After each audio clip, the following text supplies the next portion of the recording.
The Sex Ed with Tim podcast is recorded on the traditional territory of many nations, including the Mississaugas of the Credit, the Anishinaabe, the Chippewa, the Haudenosaunee, and the Wendat peoples, and is now home to many diverse First Nations, Inuit, and Métis people. We acknowledge that Toronto is covered by Treaty 13, signed with the Mississaugas of the Credit, and the Williams Treaty, signed with multiple Mississaugas and Chippewa bands. You're listening to Sex Ed with Tim.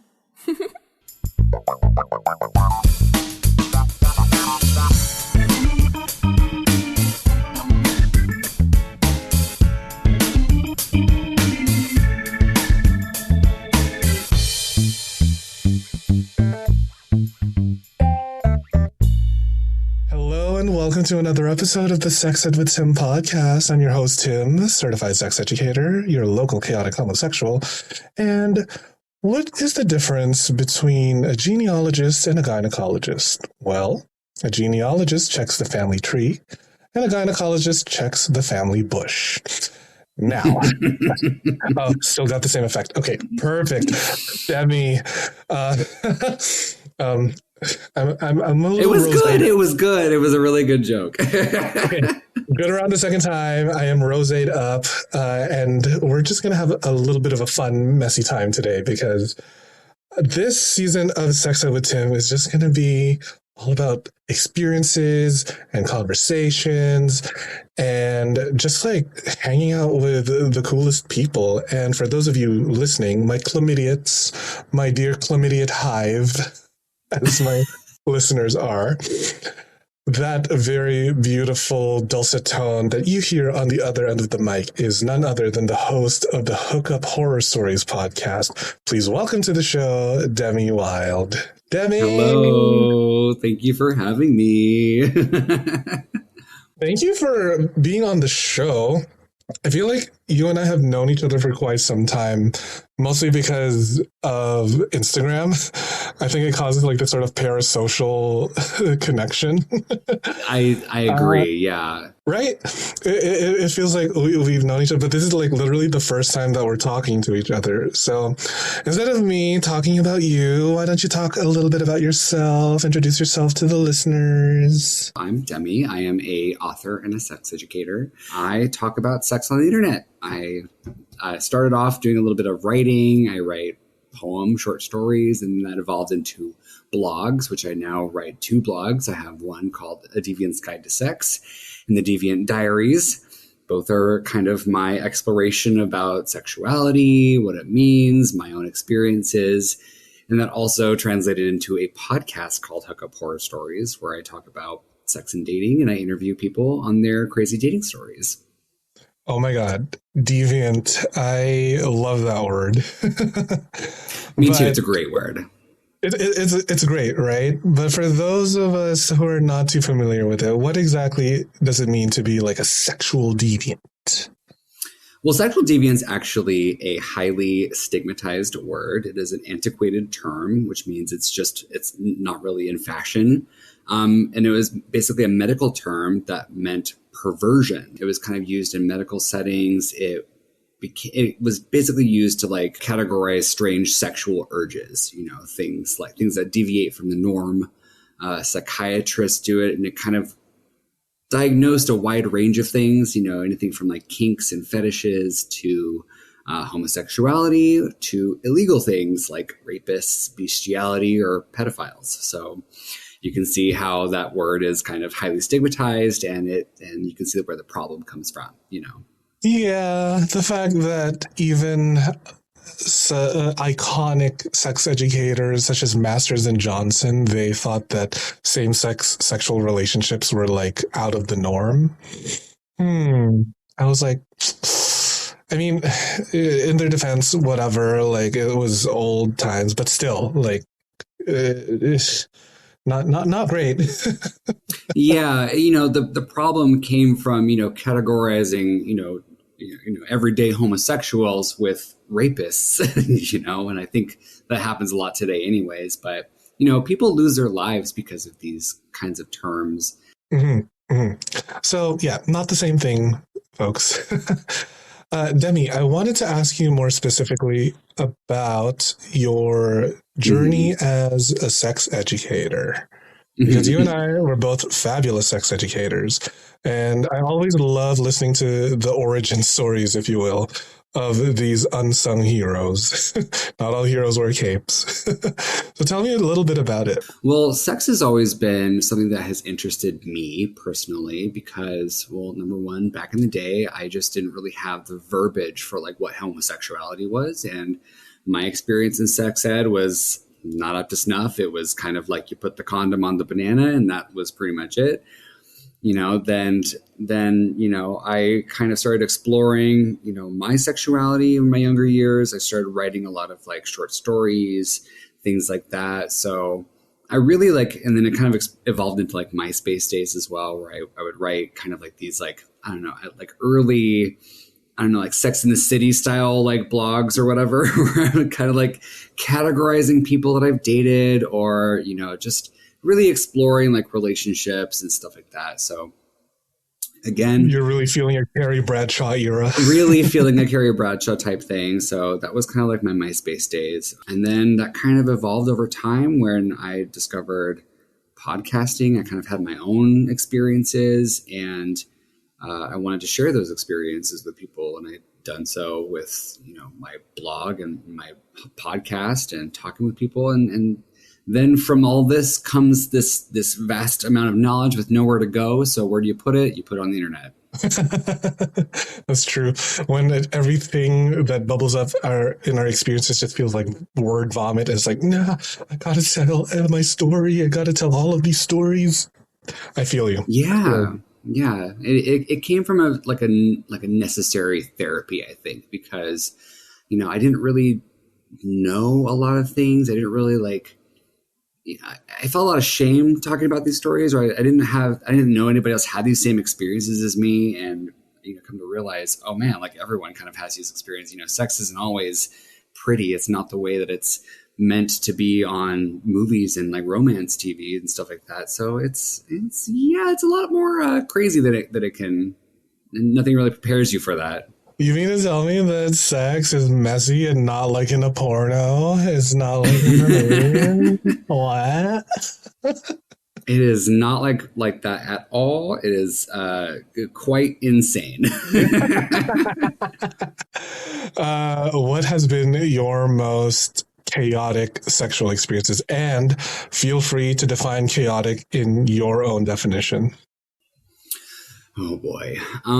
Well, I think a lot of like experiences that I had come from, meeting strangers on the internet, essentially.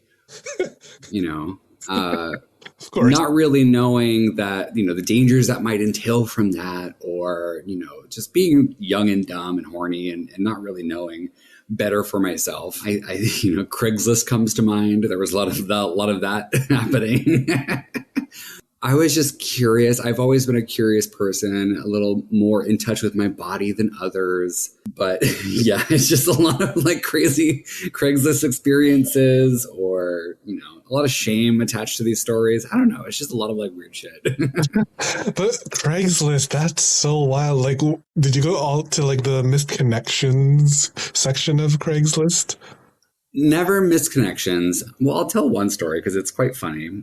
And trigger warning, there is some scatological content about to come at you. So there was this one time where I went on Craigslist and, RIP to Craigslist, first of all, because Craigslist no longer exists in the way that it used to, especially for sex workers and all that jazz. Back in the day, I was on Craigslist and I met up with this guy who, was a straight acting, straight presenting, straight identifying person.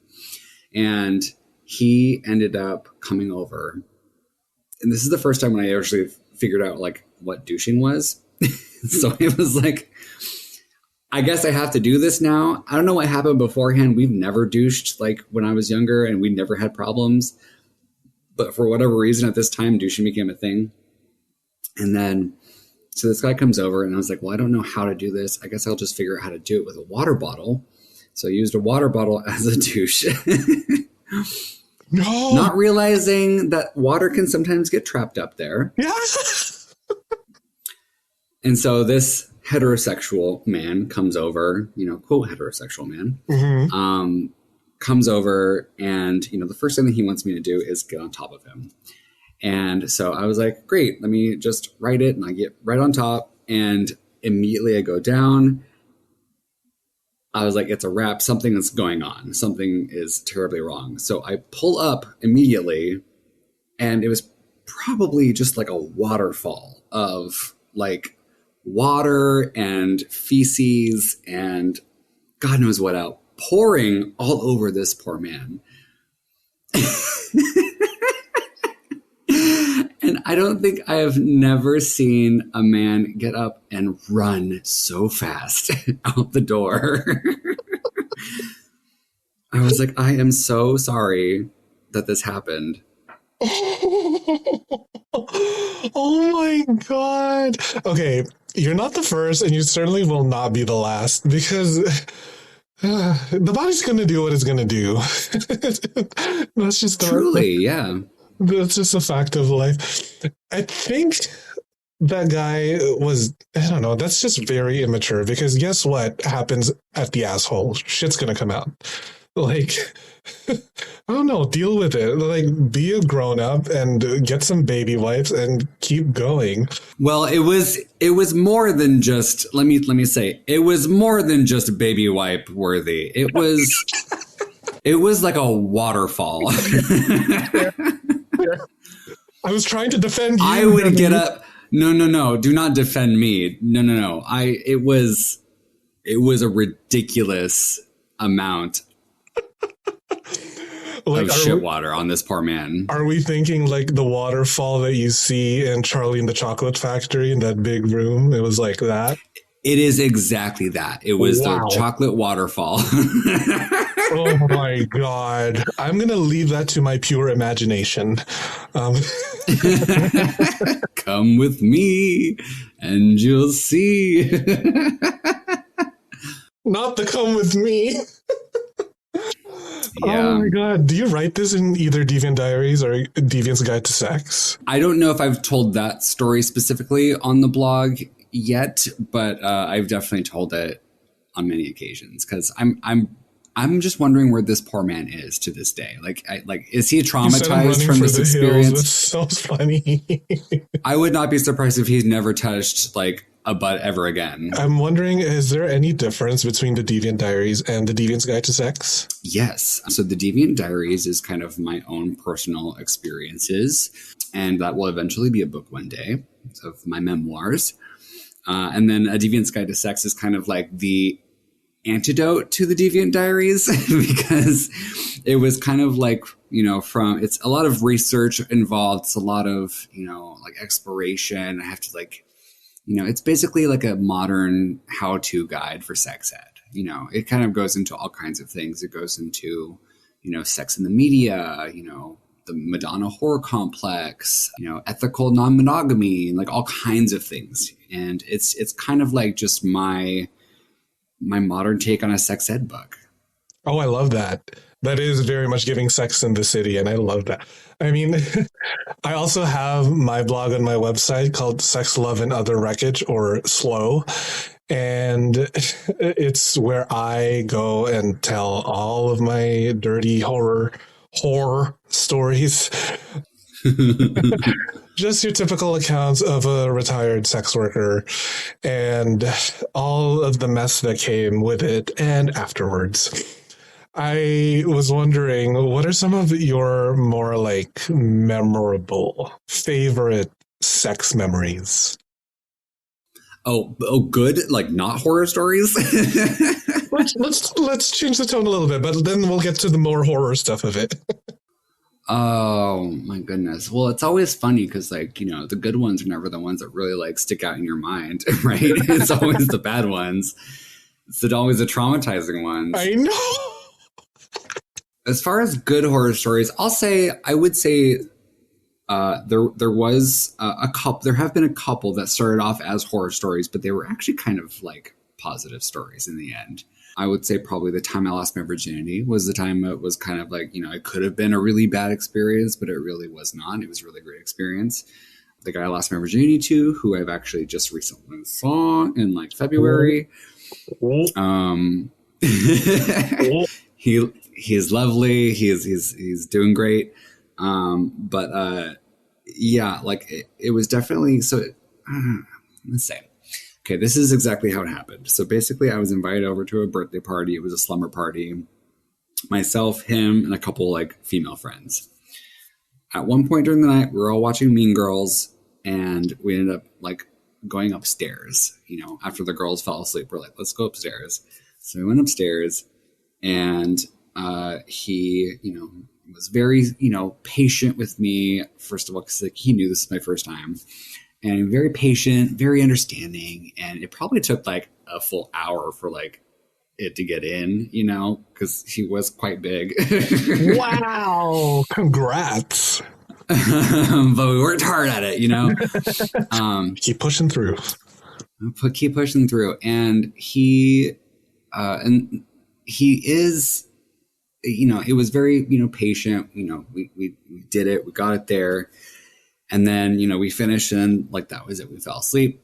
The next morning, our plan was to go to the beach, and I decided to wear white shorts for some reason. I don't know. I was trying a thing, and I guess during the course of like the sit down, I was still possibly bleeding. Going to the beach, I guess, was like sitting down for a long period of time. The red like saturated in the white shorts.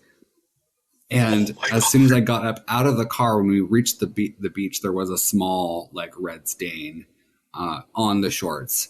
And he was the first one that noticed it. And he was like, hey, wait, like, don't go anywhere. He grabbed a sweater from the back of the car and like wrapped it around my waist. He was like, you're good to go now. And I was like, what happened? He goes, you're fine. Your cherry was popped. That was it. Oh and my God. Yeah. So, and honestly, it could have been so much worse. And like, we just had a lovely time at the beach after that. But the kindness that was kind of shown during that moment, and like the kind of just like, oh man, like, you know, just, you know, cover that up and we'll be fine, you know? That's so sweet. I wish it was very sweet. I wish more guys were like that. Aw. Because like, I know. Like, I remember not too long ago, I went over to this guy's house. He like contacted me from Grindr, and he was like, hey, you're hot. Would you be up for a breeding session? And I was like, ooh, hello. And beautiful man, beautiful dick. And we basically fucked nonstop for like 2 hours. And he was just pounding away at me. And I was like in bliss for all 2 hours. And like, when I tell you this guy came the biggest load, it was like, I was basically a Boston cream donut from Tim Hortons, like just filled to the brim. And he asked me to come over again, and you know, I thought I prepared, and I was like, I guess this is gonna be good enough, even though it was like, you know, a tiny little bit of tint of brown when I like flushed out, but I was like, okay, this might be good enough. Went over to his house, he starts fucking me, and then like maybe 3 minutes into it, I felt something start to pour out, and I was like, oh God, please no, please no. Pour out? Just pour, like, not quite Willy Wonka chocolate level, but I'd say maybe like more of a, like a tiny little puddle, I guess. But it was just like, it was small enough that it turned him off. And I thought that I could keep it going. I rushed to the bathroom because it wasn't even that much anyway. And then while I'm in the bathroom trying to clean up everything, I hear him over the kitchen sink gagging. And I'm like, fuck. I tried to salvage what I could. And he's like, maybe next time. It's okay. It happens. I thought he was cool with it until I got home. And then I opened Grindr only to see that he blocked me.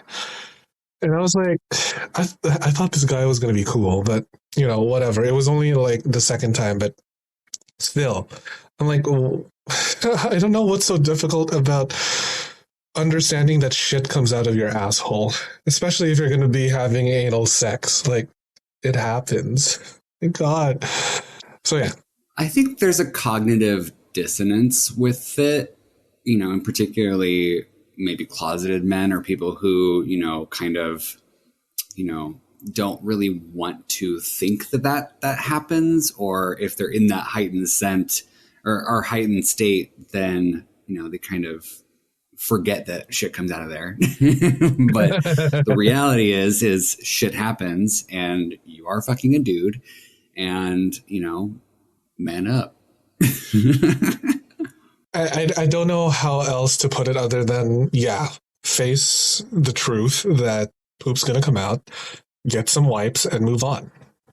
So, what do you recommend that guys take more of when it comes to, breaking the stigma around anal sex or just sex in general? Honestly, just be open about it. I think conversations like this that are, real, that this does happen, being aware of it and, communicating with partners maybe beforehand, hey, I had Taco Bell tonight or whatever. Maybe it's not a good night or, that kind of thing. I think just being open and being communicative of the fact that, hey, it's a butt, shit happens. Over the years, I feel like I have gotten better because I haven't had an accident happen to me in quite some time. That's also mostly because I've been very cognizant of what I eat, my fiber intake, my douching routine. Any advice for people who are just starting out with anal sex? Well, I will say get a proper douche. Do not use a water bottle like I did. I had a shower shot at one point. I will say the water in that comes out really fast. So water does get trapped up there more than if you just use a handheld one. So that would be something to watch for. I think a lot of, the fancy gays have the shower shot, but it's that's not always the best option. Mm-hmm. Now, when it comes to actually douching, only douche so much. Don't over douche, because what you can actually do is upset the flora and the fauna of the bacteria in your anal region of your rectum. And that can cause infections, really, really bad infections. So, stuff that you can be hospitalized for. So do not over douche, and also do not use hot water. I had a friend of mine who thought that it was much better to use hot water, like scalding hot water. Wow. And he was literally burning himself on the inside and not realizing it. No. So, yeah, it was really, really bad. And he was like, is this supposed to be happening? I said, no, it is not. Oh, my God. So, yeah, just be aware of how much you're doing it and, be sure to... or even, I would even suggest not doing it at all. Just monitoring your food. That's true, because what did we do before douching? We kind of just let things as it is. I think in reality, you don't really need to douche to have good anal sex. It's really just the kind of food that you eat and, things that are very high in fiber, eat from the rainbow, eat your broccolis, your greens, anything that's high in fiber and insoluble fiber. Take some psyllium husk if you want, and you should be fine. I had a friend, for whatever reason, he would brag about how every time he poops, it's squeaky clean. And I'm like, how? He's like, yeah, I just eat a lot of fiber and vegetables. I'm like, that's magic. Chicken, rice, and broccoli for every meal. Oh my God. Yeah. Or at least 24 hours beforehand. Yeah. I was like, how? This is wild. Yeah. Wild. Get it? Your last name. Mm-hmm. Sorry. I had to put that in there. But yeah, I honestly think that gays have a lot to learn when it comes to this, even though who better to learn about sex from than a gay guy, because we're basically around the block. Our hole is essentially as come in as a welcome sign on a door, right? We'll be right back after this commercial break. Yes. What's up, all you sick fucking perverts? Don't you just love love? The Love Shop has everything you need to feel the love in the air, or in between your legs, wherever you want, really. They've got everything from vibrators, lubes, lingerie, and even full-sized sex dolls. Wow, I guess love really does come in all shapes and sizes. Visit loveshop.ca/sexedwithtim and use code SEXEDWithTim at checkout for 15% off the whole store. And the best part is that they ship all over Canada, US, and what? Ireland? To all my whores in Dublin, top of the morning to ya. That's loveshop.ca/sexedwithtim and check out code SEXEDWithTim for 15% off the entire store. Now get to fucking. Do you like feeling sexy and looking sexy? Of course you do. Only my listeners are sexy as fuck.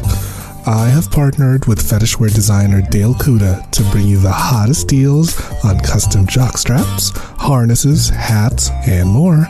Head over to dalekuda.com, that's DALEKUDA.com, and use code SEXEDWithTim at checkout for 25% off the entire store. Yeah, you heard me.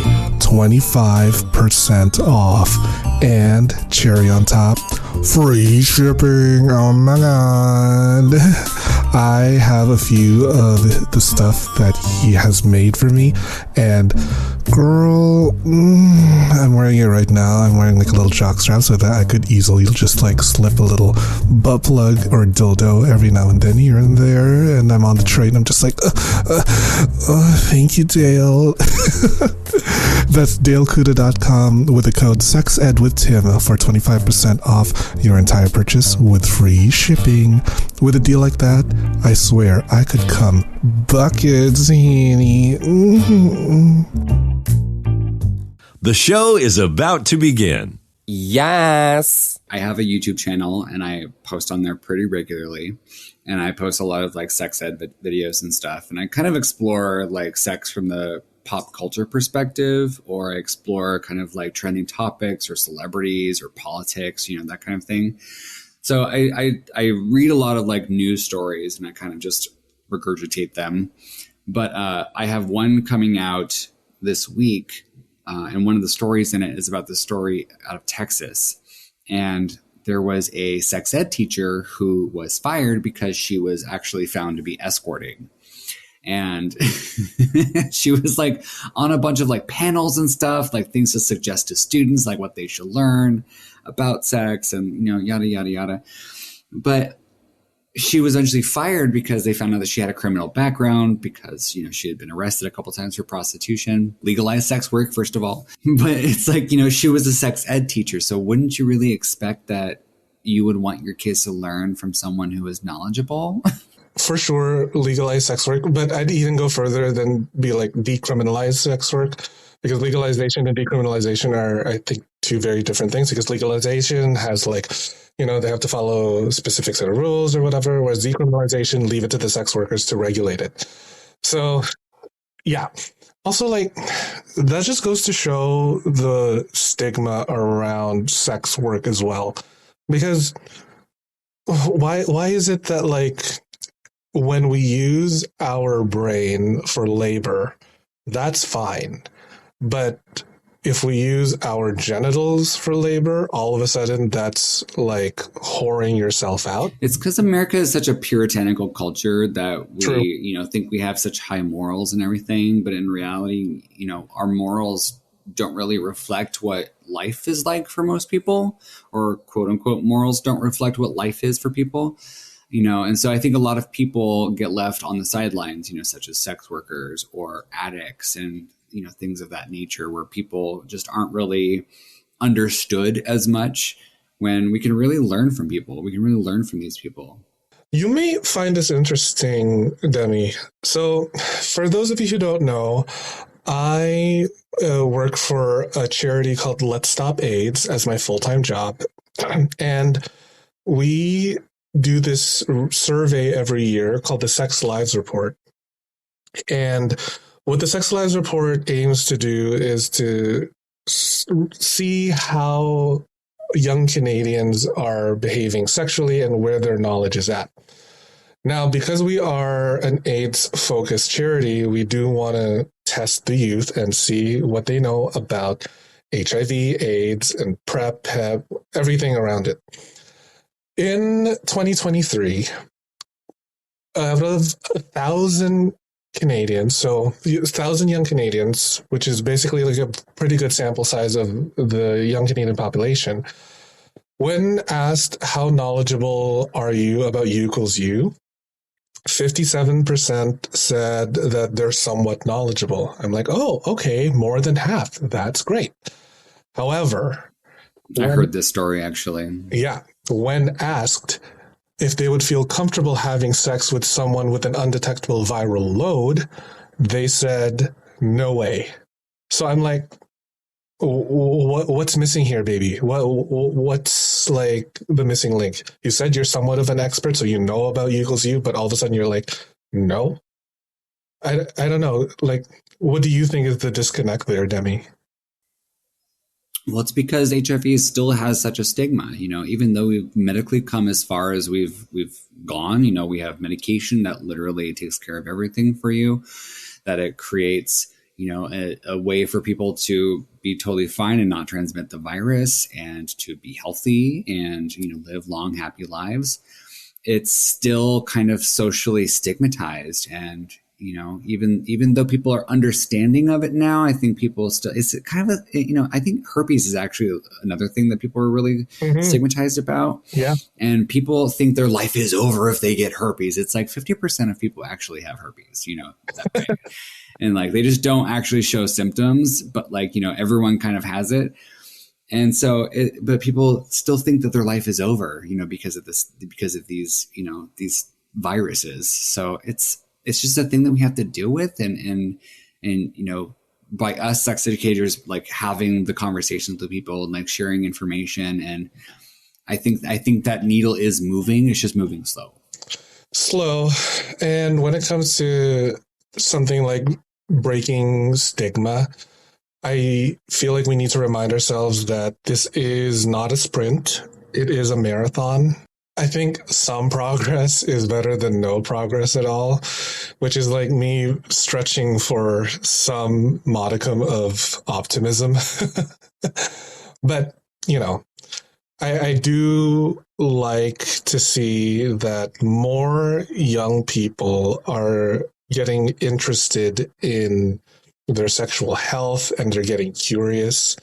I just don't like that they're going on TikTok or their first Google search as like their first point of contact.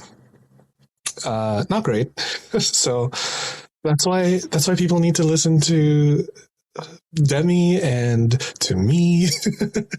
And well, here's the other kind of argument to this is like, yeah, a lot of people, they get their information from TikTok. And I think TikTok and Instagram are really great, vital tools for educators to use to get messages out there.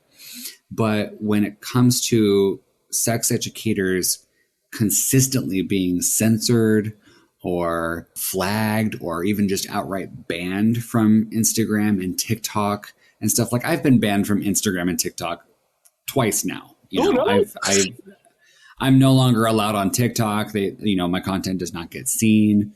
I've had to start over my Instagram account because I just kept getting flagged for everything. So it's a lot of kind of like dancing around the subjects and kind of figuring out how to work it. You know, I've lost like 1,500 followers because I've had to restart, you know. Awful. I have just recently had the pleasure of being suspended from Instagram. If you really look at my Instagram, it's not even like that explicit. It's just me promoting my episodes, every now and then posting like a very sexy meme, but there's nothing ever like full penetration on it. So I don't understand why. You know what? No, that's a lie. I understand why. It's because Meta is very like anti-sex and, you know, whatever. Stop silencing us. It's so annoying. I don't know I get very anxious when I use Instagram now. So, you know, they're essentially harming, I think, is the word I want to use. Because when you're censoring sex educators who are giving out valuable and potentially life-saving information, you're taking that information away from someone who might actually need it. So how do you expect to lower STI rates, HIV transmission rates, and unwanted pregnancy rates if these sex educators are not, visible on the platform? I don't know how to do it. And also, the fact that anybody can be posting information on the internet, and a lot of that is misinformation. So, I see a lot of people on Twitter. I see like the people on TikTok and stuff that are putting out really awful information, really bad advice to people. But they're not getting flagged. But meanwhile, I post, a meme about how anal sex works or something, and it like gets flagged. Honestly, there is some wild and unhinged information out there. Demi, let me tell you the most recent tweet I saw. It was a tweet that said something along the lines of, when a man ejaculates, part of his cerebral spinal fluid comes out with it.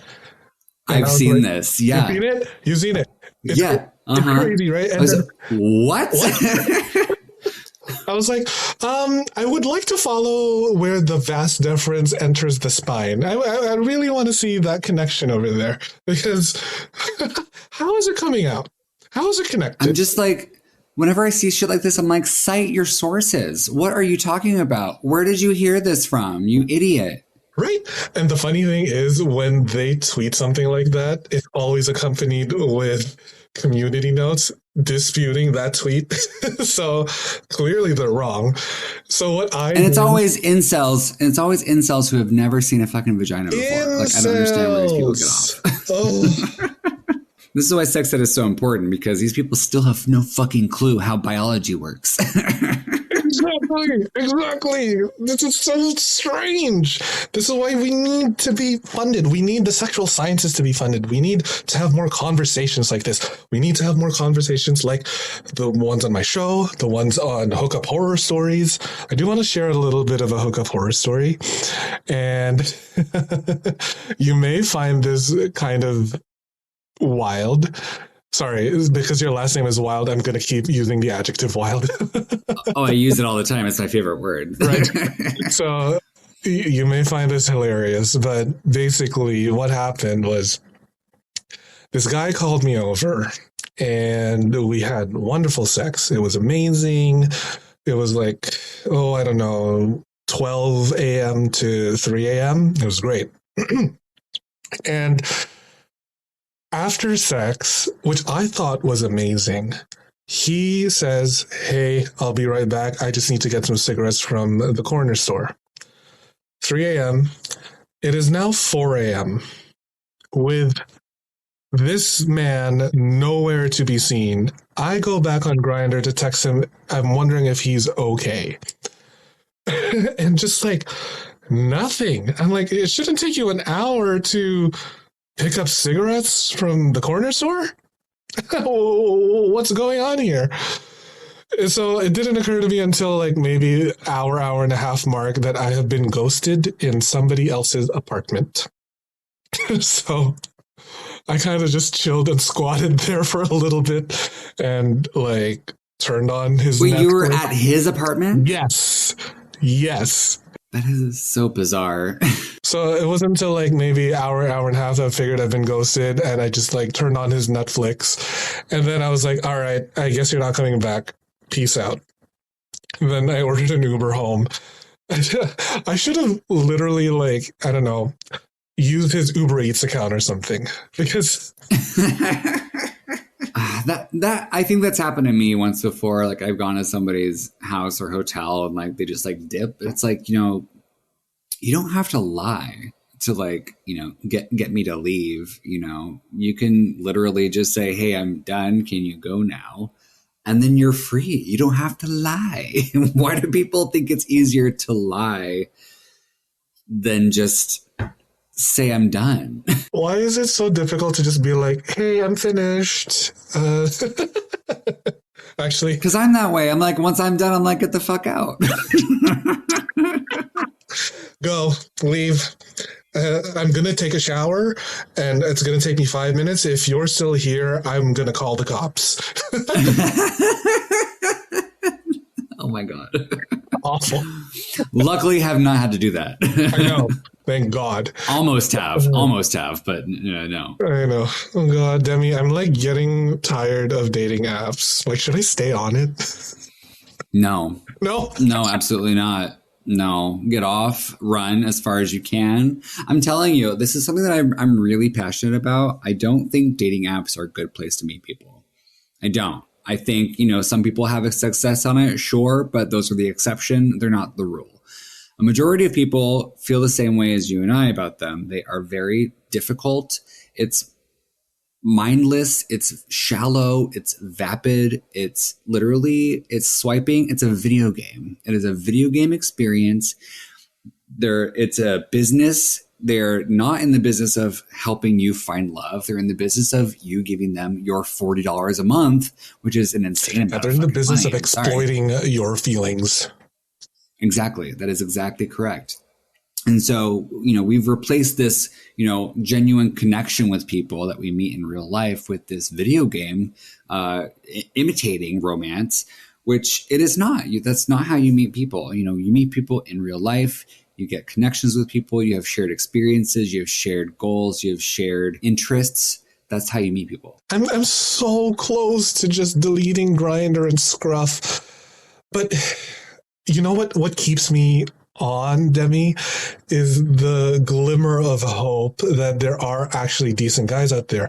And as evidenced by my very recent fuck buddy, who I've been seeing since September. We met over Grindr, and not only do we have amazing sex every week or so, but we're bonding. We're like friends, and we go see musicals, and we have discussion about geopolitics and stuff. So it's like, I know there's just a small population of very well-intentioned gay men out there, and that's what's keeping me on, but I know it's for the majority, it's awful. It's just not the place to meet people. In general, it's just not, it's for a one and done kind of situation. There are exceptions to the rule, but I will say if it's really affecting your mental health, if it's really affecting your self-worth, then I would say get the fuck off and never look back. You can find people in real life. Where do you suggest people start connecting, especially for queer people? Well, that's the problem, isn't it? Is we've become so accustomed to the digital age where everything's just kind of right at our fingertips. The issue is if you want a long-term relationship, you need to put in the work. And when people aren't willing to put in the work anymore, with your friend that you've met and your fuck buddy that you have, that I think that's an amazing thing. That's a beautiful thing because you can connect on other levels other than sexual. But it has been for years, for decades, for hundreds and thousands of years, people met in real life and they meet in places where they have mutual interests, take a cooking class, take a yoga class, find a Facebook group of a bunch of gay nerds and kind of filter your way through them if you're into video games, There's lots of ways to do it. You just have to get a little creative and you have to work a little harder. That is true. And I feel like when you're meeting someone in person, you get a better gauge of who they are and those red flags, even though my favorite pride flag is the red flag. What do you consider as a red flag? Just out of curiosity. Oh, I have so many. chewing with the mouth open, if I can't hold a conversation with you about, I don't know, necrophilia, for example, we can go into that if you want. I have a deep, dark obsession with really weird, strange sexual things such as necrophilia or cannibalism. So if I can't have a conversation with you about my interests, like that's a red flag. If I have, if you don't have a good relationship with your mother, if you don't tip the waiter, or, I have so many red flags. And that's the thing is you don't really know when you're younger, you don't really know what your red flags are. You don't really understand where your boundaries lie. So you kind of have to learn. There is kind of a learning process when it comes to interpersonal relationships where you do have to explore your boundaries a little bit. You have to push yourself sometimes to find out where that line is for you. Mm-hmm. I agree. My red flag is when he doesn't brush his teeth. Oh God, I literally dumped somebody because of this one time. We were dating for months and he would not shower or brush his teeth. And I'm like, you need to fucking brush your teeth. It's disgusting. So I literally dumped him. My other red flag is when he has the whites on the corner of his mouth and he just doesn't wipe it off. No, that's a white flag because that's when you give up. That's like, you're like, no. Yeah, I surrender, please. What do you suggest people like make a change in their dating life and their dating app usage, or just like whatever it is that we're getting wrong or right about sex education? Final thoughts. Well, I would say if it doesn't feel good, stop doing it. If you are not getting the responses you want on the apps, if you're not, if it's starting to affect your self-esteem, if it's starting to affect your mental health, you should definitely seek alternative routes to that. You should get help when you can, because it's real. Like people really, they put a lot of effort into, finding love, finding community, finding people that really get them. And when you're not getting that, it can really hurt. So putting yourself forward and understanding your boundaries when it comes to that kind of stuff and, learning where your limitations are is definitely probably my best advice I can give to you. Yes, love it. And I could not have said that any better myself. So before we end things, I do want to play a little game, Demi, if you would humor me a little bit. Of course. Let's do it. I love games. So before we hit record, we were talking about the kinds of TV shows we watch. And I, as a Food Network gay, have just interacted with you, an HGTV gay. So, yeah. Without further ado, I introduced this segment in this season called Home or Homo, where I will give you a bunch of titles, and you are going to have to guess whether it's an HGTV show or a gay porn, hence Home or Homo. I'm going to let you know right now, these are quite challenging, because when I discovered the overlap, I was like, wow, who on the board of directors at HGTV greenlit any of these? See, I feel like I'm going to be really good at this, though. I feel like I'm going to be really good at this because I'm really good at discernment. We'll see. Ready? Here's the first one. The first is Cousins Undercover. Home or Homo? That is a homo.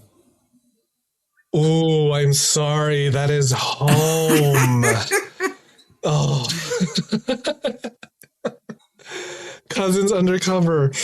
Every neighborhood has one, that local hero who makes life a little easier for everyone around him or her. Now is America's chance to celebrate neighborhood heroes in a big way. Yeah, it's one of those like extreme makeover home edition kind of. So you nominate like your cousin or whatever. HGTV's cousins Anthony Carino and John Culinary give one hero a surprise of a lifetime. So you would think that they're like cousins that are like getting together, but apparently it's just two cousins. Okay, next. This one's even harder. Get ready. It's called Gut Job. This has to be HGTV. Yeah, good job. Yeah, I'm like this has to be. Real estate agent and designer duo Kate and Darren Mancuso take on impossible projects no other flippers would touch in Cleveland. Now, when you think gut job, let's be a little honest with ourselves here. Gut job, like rearranging your guts, you know? I get that, but I watch a lot of HGTV, so like I know what a gut job is. Okay. It's like when you're renovating a house and it has to be like top to bottom renovated because there's so many like damage and stuff. So I know what that is. Like it has to be HGTV. Fair. Okay, next one down the list is called cross country. Cross country. This sounds like a homo. Yeah, good job. Like a track and field themed. Yeah. Yep. Of course it is. Look at that cover.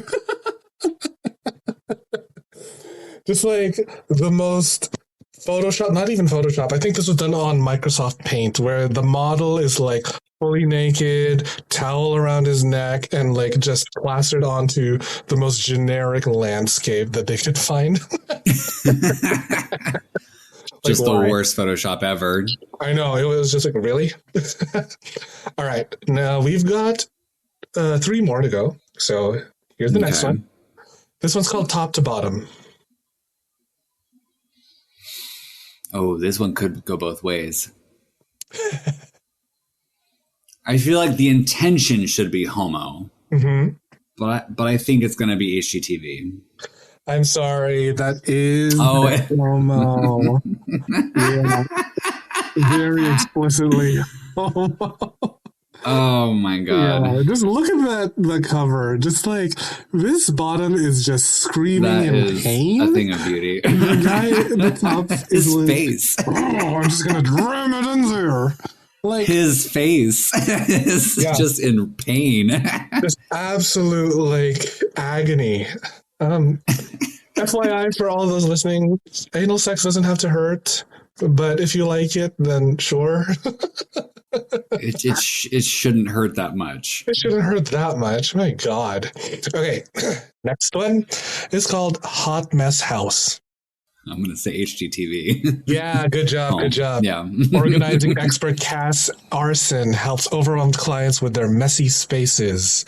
Yeah, that's good. Hot Mess House sounds like one of those kind of like along the lines of frat boy entertainment kind of porns.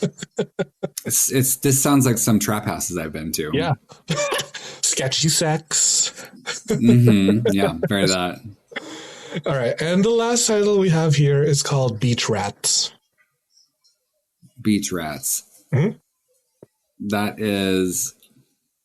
That's a homo. Yeah, heck yeah. Okay. Very much homo. And it's, again, giving like the California boys who are like, you know, just twinky or jockey. Why is this guy wearing a crucifix? I have no idea. I mean, he's just trying to praise the Lord. That's what he's trying to do. That's true. Oh, God. Well, Demi, thank you so much for playing. Thank you so much for being on the show. Can you please make like a butt and plug away anything you want the audience to find? Of course, yeah. So you can find me on YouTube. My URL is youtube.com/@Dimitri_Wylde. You can find me on Instagram @Dimitri_Wylde_. My podcast, Hookup Horror Stories, wherever you get your podcasts, and also on my YouTube channel. My website, DimitriWylde.com, where you can get my blogs. However, that is under construction at the moment, so you can't find it there just at the moment, but it will be up soon. Other than that, you can just follow me on IG. That's where I usually am. That's where I post everything. I'm always on there every day. Yay! And to all the listeners that made it this far into this chaotic ass conversation, thank you so much for tuning into another episode of the Sex Ed with Tim podcast. Please do not forget to rate, review, and subscribe, because you are supporting gay content, sex education content, and if you don't, you're a homophobe. Sorry, I don't make the rule. It's true. They're homophobic if they don't give us that 5 stars. So it's true. Yeah. Thank you for tuning in to another episode of Sex Ed with Tim, and we will see you at the next episode. Bye. Thank you. Thanks for listening to the Sex Ed with Tim podcast. Sex Ed with Tim is created and produced by me, Tim Lagman. Music is Aces High by Kevin MacLeod. Follow me on Twitter and Instagram at GaySlutClown and at Sex Ed with Tim. You can also like and follow me on the Sex Ed with Tim Facebook page. If you enjoyed the show, please rate, review, and subscribe on Apple Podcasts, Spotify, or wherever you get your podcasts. Thanks for all your support, you dirty little slut. Mwah.